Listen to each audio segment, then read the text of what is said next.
when my hands were empty, when my hopes were gone, I couldn't help but wonder, what had I done wrong? But though my heart was broken, there was no need to despair, 'cause a vessel must be open to put something better there.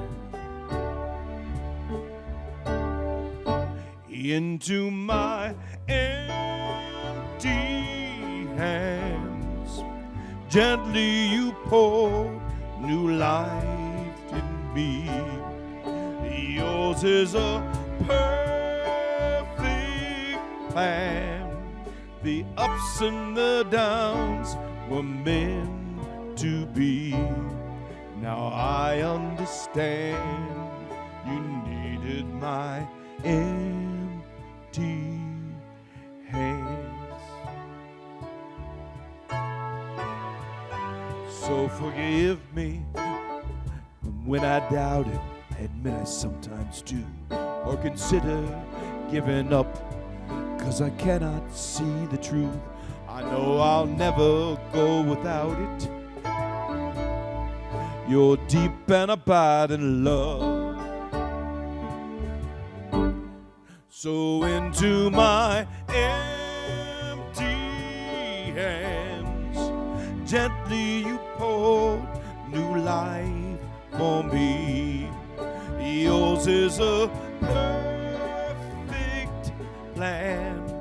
The ups and the downs were meant to be, and I cannot help but cry to think of the gifts you've given me.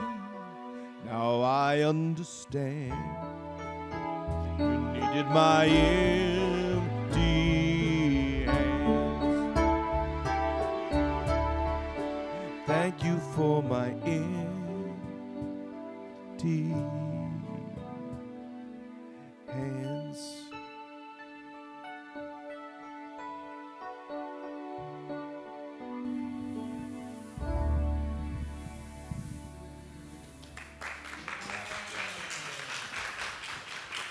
What came through me today is about spiritual awareness. And the title that showed up for me is Your Sacred ALD. How are you using it? Your sacred ALD. How are you using it? So before we get into that, you know me, let's have a little giggle. And this joke is about hearing and doing. And so there was a children's teacher in Sunday school who said to the children, why do we listen to God's word? And so one person shot their hand up right away and said, so we can do what I'm going to add they says, so we can do it. And the teacher says, excellent, wonderful, perfect. That was a great answer. And the little person, the student says, but don't worry, I only listen on Sundays so I don't get too tired of doing. And isn't that us sometimes, hearing and doing? I listen on Sunday. By Sunday evening, I can tell someone what I heard in the morning. Maybe by Wednesday, I'm not so sure. Or I might be sure, but my actions may be showing it, but I may not be able to put it into words. But anyway, I thought that was a funny one when we're talking about your sacred ALD. Okay, so let's get this to the point. Drum roll. What is an ALD? Assistive listening device. Yeah, assistive listening device, which we all know a lot about these days. Well, maybe not all of us, but some of us know some about these days because people use them, assistive listening devices. However, what does an assistive listening device do other than be a tongue twister, I noticed, is first it gives you an opportunity to hear, gives you an opportunity to perceive and to become aware. to perceive and become aware. Second thing it does is it amplifies. It makes things louder, like your wonderful mama-in-law. It makes things louder. It gets things up and out there, like you can hear it. You can perceive it. The other thing it does, an assistive listening device delivers. It delivers something to us. Delivers words to us. And it gives us an opportunity to sift information. I like to bake, and I don't think you have to do it anymore, but when I first learned how to bake, you had to sift flour. You had that little machine, and you went, shh. Well, I think you can buy sifted flour now. That's probably what I buy. However, the delivery from an assisted living device gives you an opportunity to sift information. And the final thing it does is gives you an adjustment. And what I'm calling the adjustment is our choice or our dominion over the life that we live. Okay, so our assisted living devices, they also are a transceiver and a transmitter. Now, on every airplane that has a U.S. license to fly through the air, there is a thing called a transceiver, and it transmits an SOS signal. And it transmits that signal whenever that airplane hits the water. Bam!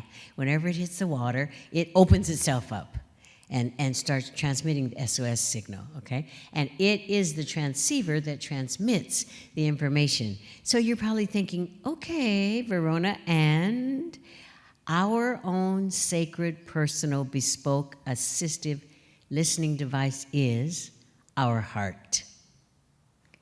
Our heart is our assistive listening device.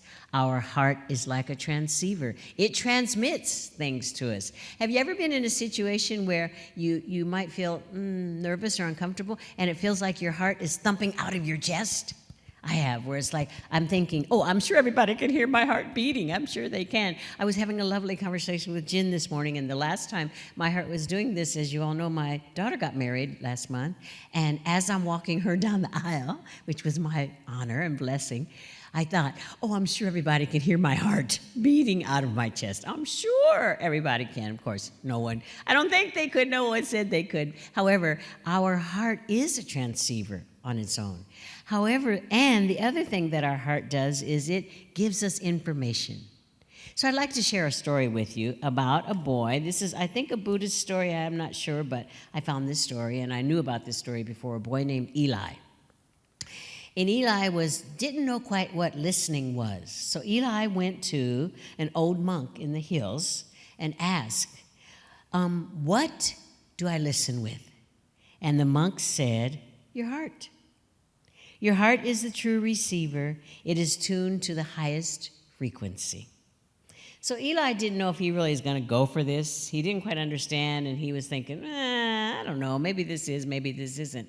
However, the next evening he was having a conversation with his sister, and for some reason he felt something that didn't have anything to do with the words.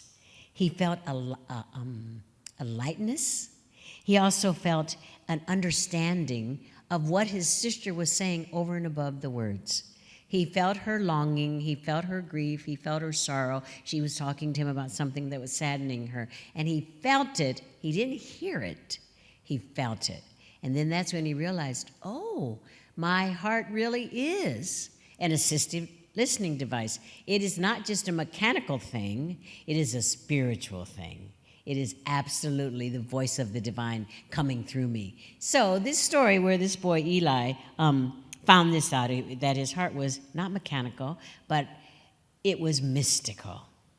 And the reason I like this story is because it's not just this person Eli in this story. It's all of us. All of our hearts are tuned in, and all of our hearts are turned out.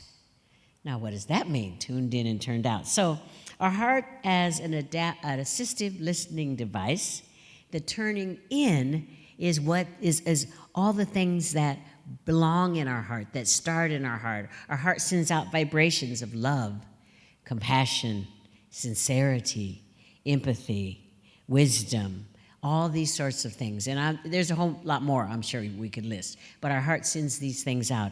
And the other part of our heart, it transmits our principles. And what does that mean? Our heart transmits the things that are my values, that are our values. My heart transmits my values, and it transmits my values by my activities, my endeavors, by whom I'm with, by what I say and what I do. So I looked up, after all this, I thought, okay, I love this metaphysical part of it. However, what does our heart really do? This muscle in here, it's the most important, well, I think it's the most important muscle. It vies for attention with the brain, I think. And we all know, or we don't know, but it's been proven by the heart math people that there is a brain in your head and there's a brain in your heart. Okay, so there's that. That's a given. However, for me, the heart muscle is the one. And so I looked it up. I looked up the simplest way we can understand about our heart. And here's what our heart does. Our heart is an instrument of squeeze and release. Squeeze and release, which means our heart, the blood that needs air comes in, it's sent to the lungs for oxygenation, and fresh blood is pumped out through our body. Now, I know if you're in the medical field, you're probably thinking, well, that's a rudimentary explanation, Verona. Yes, it is. However, it's the explanation for today, the squeeze and release, the squeeze and release. So metaphysically, how does our heart squeeze? Our heart sends, just what I said, vibrations. Our heart sends vibrations of love. Have you ever been in the presence of someone and you feel wonderful and you can't figure out the reason? I have. And it's because that person's heart is sending the vibrations of love and togetherness and compassion and oneness to your heart, to our heart. Because our hearts are always having conversations with each other, whether we realize it or not. So this is the squeeze part of it. And the release part of it is when our heart sends instructions to the outer world. It sends instructions, emotions, and sends all sorts of information about us. So in the book, Ask and It Is Given, by Esther and Jerry Hicks and Abraham, it says, as you give more and more attention to any thought, and as you focus upon it, and therefore practice the vibration of it, the thought becomes an even bigger part of your vibration. You can now call this practice thought a belief. So as your heart is squeezing and releasing, squeezing and releasing, squeezing and releasing, beliefs show up. And sometimes they are beliefs that are the truth of the divine, and other times they are beliefs that show up because of life circumstances. Or I realized that today or yesterday I have some beliefs that were put in me by my father that have nothing to do with the truth of life. Okay, so this belief, this squeezing and releasing, one of these beliefs that showed up for me, I went and got a new phone. When I got the new phone, I had decided before I got there that this was like going to a car salesman. I had decided before I got there, there's going to be, do you want this? Oh, do you want that? Oh, you have to have this. Oh, you have to have that. The experience itself was nothing like that. It was filled with love. It was filled with joy. It was filled with integrity. It was filled with honesty. It was filled with the personnel there and myself, our hearts speaking to each other, and the squeeze and release, and the squeeze and release, and the give and the take, and the squeeze and release. However, I realized my belief system, where'd that come from? My father, who would be like, 105 years old now, had planted that in me as a girl, and I was still believing it. And I thought, thank you, Spirit. I get to release something. I get to surrender something. I get to let something go, that belief system that I had. Now, the other part about the squeezing of our heart is that it's the tuning of our heart to truth. The tuning of our heart to truth. Now, it's already all tuned up. You know how we take our cars in and get them tuned up. Well, our heart is like that. It's already tuned up to the truth. However, the one little thing is that we get to be open to it. I get to open up to it. I get to know that my heart is already tuned to the truth. Already tuned to the truth. And all I need to do is ask it what is the truth. Now, this might feel a little odd. However, our heart is an expression of the divine. Just like these mobile ashrams we walk around with, where we carry spirit around, it is an expression of the divine. So ask my heart, what is the truth? What really, really is the truth? Now, the second part of this is the release part. The squeeze and release, what our heart does. The release part is surrendering everything with compassion. And here comes the part that is just lovely in our humanness, embarking upon the other cheekness. Now, what does that mean? You know that whole thing, turn the other cheek. Now, it does not mean to let somebody slap you upside your head, which I used to believe when I was a girl. However, it is about opening to another perspective. It is about being aware of another perspective. And in the Science of Mind, 365 Science of Mind, it says, the road to self-discovery often calls for clearing away the underbrush of ignorance, fear, and superstition. And in the divine providence of good, we do not save that which is lost. We merely discover that which needs to be found. And that's already inside of our heart. It's already in there. It's already happening. So this subject and this title and this co-creation woke me at 2 in the morning one morning. Last week, woke me this week, and I thought, Spirit, why am I awake? I don't have to go to the bathroom. I don't want to watch anything in the middle of the night. What's the reason I'm awake? Spirit let me know is that using my heart as an assistive listening device is for times such as these. The times that we are in, the times that we chose to be a part of. You know, in the incarnation, I don't know, but on the incarnation factory or the incarnation event, when Spirit said, okay, here's what's going to happen with the world. Who wants to go? And we all went, me, Spirit, me. I want to sit in the first seat in first class, me, Spirit. We all came for this. And I know it, sometimes for me, it feels a little daunting. And sometimes I think, sometimes I have the imposter syndrome, you know? Me, Spirit? I chose to be here? Yes. We all chose to be here. We all chose to be here and use the heart of the divine as our assistive listening devices. We all chose to be here to squeeze and release. We all chose to be here to tune in and turn it out. We all chose to be here to be part of the not transformation, but the transmutation of our planet. What's happening right now.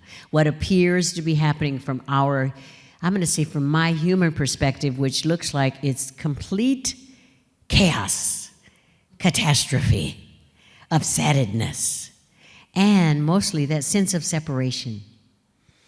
And there is no separation. We are all one. There may be the appearance of separation. There may be a separation of belief systems, like that silly belief that I had from my father from, 50 years ago. There is none. It's about us shifting our perspective. It's about us allowing our heart to speak to us. It's about us listening, and not just listening, it's about, we don't use this word very much in New Thought Ageless Wisdom, but it's about obediently following what our heart says. Obediently following it. If my heart says to me, you can shift your perspective, and you can have respect and love for that person, then allowing it to happen, or for that situation, or for that happening. Because in the midst of it all, God is. The things we see all over the planet, the underlying foundation of it is spirit. The underlying foundation of it is the universal law. The underlying foundation is the Christ consciousness. And what is it filled to overflowing with? Love. Love. Love, love, love, love. So this using our heart as an ALD, assistive listening device, in what way can it show up in our lives? Well, I had been with this, and I usually go over my presentation or my co-creation on Saturday night. Last night I was looking at it, and something came to me, and I thought, okay, that's a good example, Spirit. Okay. That's a good example of how this is happening in my life. Except Spirit had another idea. So I got here early today, and so when I got over here, my car got over here from the East Bay fast, I was in my car and I was meditating. And in the midst of the meditation, Spirit said to me, hey, girlie, I have something else for you to explain. I have something else for this assistive listening device activity about this tuning in and turning out. In what way can this show up in my life? And the way that Spirit and I have decided that's showing up in my life is I'm giving up social media for a week. I'm giving up everything that has to do with Meta. I'm giving up the gram. I'm giving up Facebook. I'm giving up all those things. And the giving up, Spirit made it clear to me, is so that I can use my heart as a clear and pure assistive listening device. To let it go, to give it all up, so that the perspective that I have is this perspective of the divine, the perspective of truth, the perspective of love, the perspective of compassion, the perspective of kindness and tenderness and gentleness and divine understanding. Now, the reason I was shared that with you is, guess what? I'd like to invite you to do the same. What? I would like you to do whatever it is. It may not be social media for me. It may not be like, I get in the bed at night, I get my cup of chamomile tea, and I get my iPad, and I go on Instagram, and I'm just thinking I'm learning everything there is to learn. Not. Whatever it is that brings into your life the opportunity to not listen with your heart. I don't know what it is for you. For me, it's Instagram. For you, it might be, I don't know, one of my sisters, God bless her, listens to CNN 24 hours a day. Yes, even though her sister Verona told her, that stands for continuously negative news. Did you know that? However, she's my elder sister, and she made it clear to me, and I know more than you. And I love her for that. However, whatever it is in your life, and I am not making fun of my sister. I am honoring and blessing that this is what, for her, works for her. Not for me, but for her. So whatever it is, here's the thing. Spirit's shot this through me. I won't have any way of knowing that you're doing this or that you're being this, except the world will know. The peace, the love, and the joy that is calling out to us, it'll show up through you. And the consciousness of that changes the planet. And I realize this may seem kind of like airy-fairy. That's what my dad used to call, when I told him I was a New Thought Agents Wisdom Minister. He said, the airy-fairy stuff. Oh, yeah, I know. Well, it's not airy-fairy, we know that, and it is God itself. It is the Christ consciousness. So I am inviting you, along with me, to allow your heart to be your assistive listening device and release for a period of time. You can make it a day, 3 days, a week, a month, a year. Whatever it is that keeps you from listening to your heart. Whatever it is that says to you, we don't have to listen to our heart. We don't have to listen to love, and we can just be entrenched in what we believe in. We can just be against them. Whatever it is that brings that up for you, and you may not have that. I'm being very transparent here. Here I am, Rev Verona. I'm being transparent. I have that. In my humanness, I have that. So I am asking you, I am inviting you to know, just like it says in the Science of Mind Tech 365, the road to self-discovery often calls for clearing away the underbrush of ignorance, fear, superstition, and I'm adding this part, and connectivity to a perspective that has nothing to do with the divine. That is not to say there is duality in spirit. I'm not saying that. However, we are as spiritual beings having a human experience. And whatever that human experience brings up is for our learning, expansion, and growth. So, in love and light and trust and faith, knowing that trust is absolute faith in unseen reality, I'm inviting you today, once again, to use your heart as your assistive listening device and give it up. Let go of something, surrender something in the squeezing and releasing, in the squeezing and releasing of the divine that each of us is. Release something that allows you to be the purity, the truth, the embrace, and the expression of the Most High. Are you ready? Yes.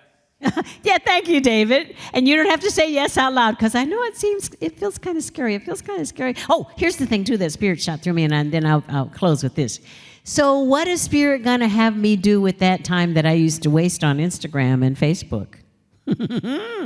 And looking at all those things that keep me from being the purity of the truth of the divine and shifting my perspective in a way that doesn't have anything to do with the healing of the planet, which is what we are all here for. So I know you're ready. I invite you, and I won't, like I said, I won't know intrinsically. I will know intrinsically that you're doing it. I won't know on the surface. However, I know that each one of us has the power. We can do this thing.